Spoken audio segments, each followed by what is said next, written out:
Professor Ruby Pawankar, thank you very much for taking time today to speak with WOW TV. We have a few questions for you today, and we'll start with the first one, which is, what is the role of IgE and IgE receptors in allergic airway inflammation? Thank you, Sophia. Thank you for having me here as the immediate past president of the World Allergy Organization. In answer to your question, I would like to say that IgE is basically the center core of allergy. The discovery of IgE in 1966 led to a better understanding of allergic diseases. But it's very, very important to understand the interactions between the IgE and the IgE receptors.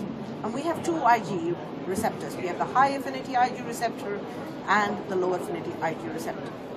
Till several years back, 20 years back, it was considered IgE just played a role when two IgE molecules were cross-linked by an allergen. Now we understand that monomeric IgE can play a crucial role in upregulating the Fc epsilon receptor 1 alpha chain, that is the high affinity receptor alpha chain. And by upregulating it in such a fashion, it further amplifies the potential for the mast cell or the basophil or the cells that express the Fc epsilon receptor 1 to produce more cytokines and more mediators and enhance ongoing inflammation.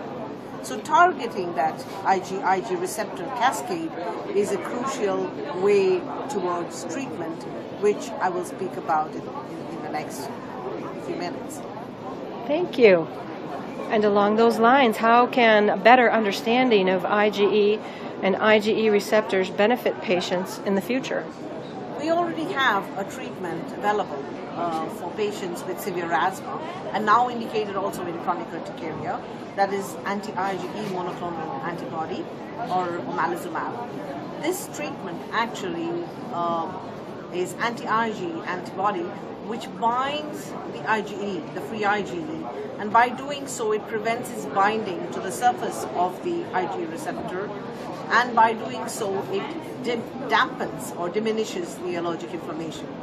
Moreover, by binding with the IgE, it prevents the upregulation of the IgE receptor expression of the high affinity IgE receptor expression on the cells that express the Fc epsilon receptor 1, and thereby further downregulating inflammation. And there are several studies that show that not just allergen-specific IgE, but polyclonal IgE can be downregulated through these mechanisms. So the patients benefit with those who do not respond to conventional treatment. The more severe forms of diseases, in severe asthma, for example, do very well with being treated with omalizumab. It is true that it is more expensive than the conventional treatments, but overall, if it can disease modify, and there are some studies that do show its disease modifying effects, this can actually help patients in the long term. Moreover, since it is non-allergen specific, and since it's also effective in chronic urticaria, so in patients who have multi-organ disease, again, and also effective in rhinitis, and asthma and rhinitis often coexist.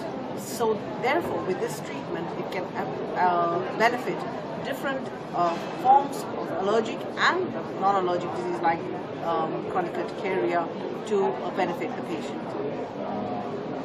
Well, what would be the take-home message then for allergists and primary care physicians?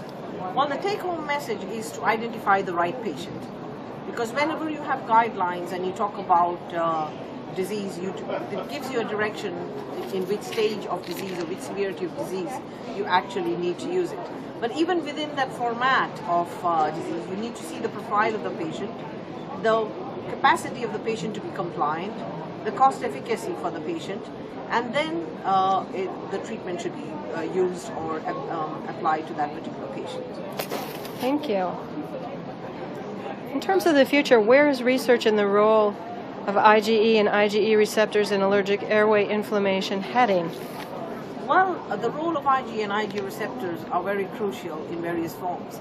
For example, even when you talk about anti-IL-13 or anti-IL-4 receptor antibodies, IgE plays a crucial role because IgE production needs to be dampened.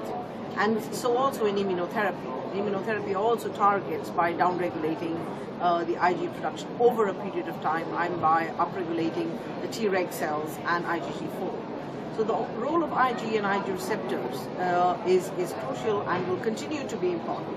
Moreover, there are newer treatments of more higher affinity anti-IgE coming up, and also antibodies to the Fc epsilon receptor 1 alpha chain are potential treatment strategies. Thank you. Thank you again for visiting with us at WOW TV, and we will look forward to seeing you in Rio de Janeiro in December.